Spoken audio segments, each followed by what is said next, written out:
Bonjour à toutes et bonjour à tous. Alors, nous arrivons sur la fin de notre série de vidéos et celle-ci correspond donc à l'articulation des trois thématiques disponibilité temporelle, disponibilité à soi, disponibilité financière. Et aujourd'hui, la question que je souhaite vous proposer est la suivante. Pourquoi la thérapie est-elle une sorte de rite de passage? Alors, bien évidemment, dit sous cette forme, ça doit vous paraître un peu étrange et j'aime bien revenir aux fondements de l'humain. Et il fut un temps, je ne sais pas si vous avez déjà entendu parler de ces traditions ou de ces pratiques, il fut un temps où beaucoup d'êtres humains faisaient partie de la culture animiste. C'était de croire que chaque être vivant est porteur d'une âme, communique, et a du sens et que chaque chose est animée. Et à partir de ce moment-là, dans cette temporalité-là, dans ce contexte-là, dans cette vision-là des choses, animistes, il y avait des rites de passage qui sont encore présents dans certaines cultures dans le globe. Et en Europe, j'avais regardé un documentaire sur Arte où il y avait un rite de passage pour les hommes au Portugal, dans une contrée. Et c'était très intéressant de voir qu'il existait encore quelques environnements dans le monde contemporain, aujourd'hui, au XXIe siècle, où il y a encore des rites de passage. Alors mon propos n'est pas de dire que c'est ce qu'il manque, ni c'était bien avant, ni c'est mieux maintenant. L'idée, c'est simplement que, pour moi, la thérapie peut être un rite de passage. Et voilà pourquoi je vous propose 3 observations que j'ai faites. Donc déjà dans ce monde animiste où tout était animé, il y avait des temporalités, où effectivement il était temps, à un certain moment donné, de passer des caps et de grandir en fait. Et à partir de ce moment-là, ce qui est intéressant, c'est que dans l'histoire humaine, il y a toujours eu ce quelqu'un qui est là et qui aide à grandir, à évoluer. Et il y a eu les rites de passage où finalement c'était, un individu qui passait une étape, devant le groupe pour pouvoir, hem, valider quelque part: «Ça y est, j'ai grandi». Et c'est un petit peu, vous voyez, l'analyse anthropologique que j'ai faite concernant le processus de thèse. Alors moi, pour diverses raisons, je n'ai pas eu encore l'occasion de soutenir ma thèse, mais vous voyez, la soutenance de thèse ou la soutenance de mémoire ou le bac à l'oral est un rite de passage, dans le sens où il permet d'avoir une sorte de palier, une étape où on est validé par d'autres personnes qui dit: «Ça y est, vous avez grandi» ou «Vous avez votre diplôme» ou «Vous avez votre permis». Et donc, ce rite de passage, il est quand même important pour structurer le psychisme, nos corps et notre vie de manière générale, selon moi. Et à partir de ce moment-là, eh bien, la thérapie, pour moi, elle a cette fonction parce qu'elle permet de venir à soi, de se questionner et de se dire, eh bien, là, maintenant, quand je fais constat de plusieurs choses, eh bien, ça y est, je peux grandir.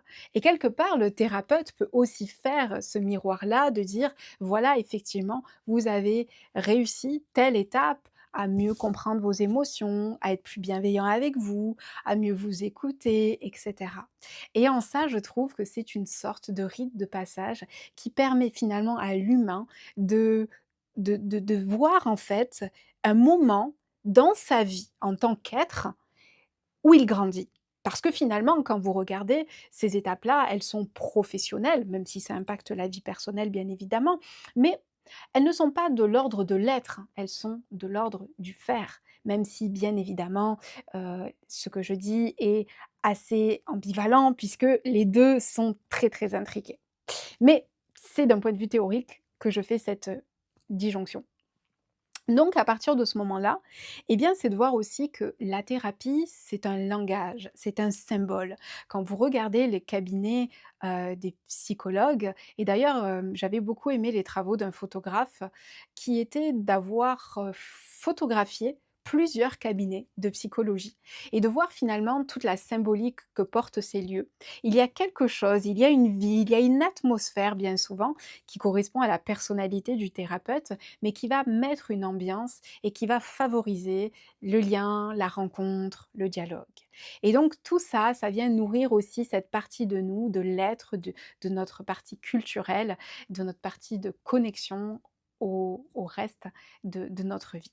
Et en ça, pour toutes ces observations-là, je trouve que la thérapie est une sorte de rite de passage. Et donc, je vous propose, comme à l'habitude, 3 pistes de réflexion. Selon vous, à partir de quand vous pouvez dire que vous vous sentez adulte? Qu'est-ce que j'entends par adulte? Mature émotionnellement, responsable de votre vie. Et souvent on dit: «Oui, telle personne, elle est mature, elle est pas mature», mais pour moi, le terme mature, sans y mettre quelque chose derrière, ça reste très flou. Et être adulte, de quoi parle-t-on? Est-ce qu'on parle d'être adulte socialement parlant, par rapport à la norme qui est 18 ans en France et donc d'une identité sociale? Ou alors parle-t-on de l'être, d'une intériorité, de la capacité à se connaître et d'avoir développé un certain palier de sagesse à l'égard de soi-même et de la vie?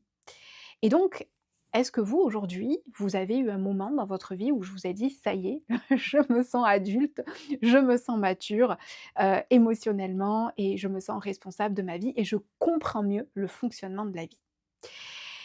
Et je vous propose aussi de pouvoir questionner de quoi vous auriez besoin pour justement tendre vers plus de maturité émotionnelle envers vous-même ou peut-être envers la vie ou envers vos proches? De quoi vous auriez besoin pour atteindre cet, état qui peut amener, je dis bien qui peut amener à un état de satisfaction parce que sachez que prendre conscience des choses, je le vis tous les jours, pour moi et avec les personnes que j'accompagne, c'est pas forcément très agréable, même si c'est très libérateur, c'est inconfortable au premier abord. La prise de conscience est aversive et donc des fois, le fait de pouvoir devenir plus mature et responsable, mature émotionnellement, je le reprécise, eh bien, mmh, c'est pas cool du tout. Et donc voir, est-ce que ça pourrait être ça aussi qui vous freine? Parce que la prise de responsabilité, ça nécessite de faire des choix, de choisir et on en revient à la disponibilité à soi, la disponibilité temporelle et la disponibilité financière.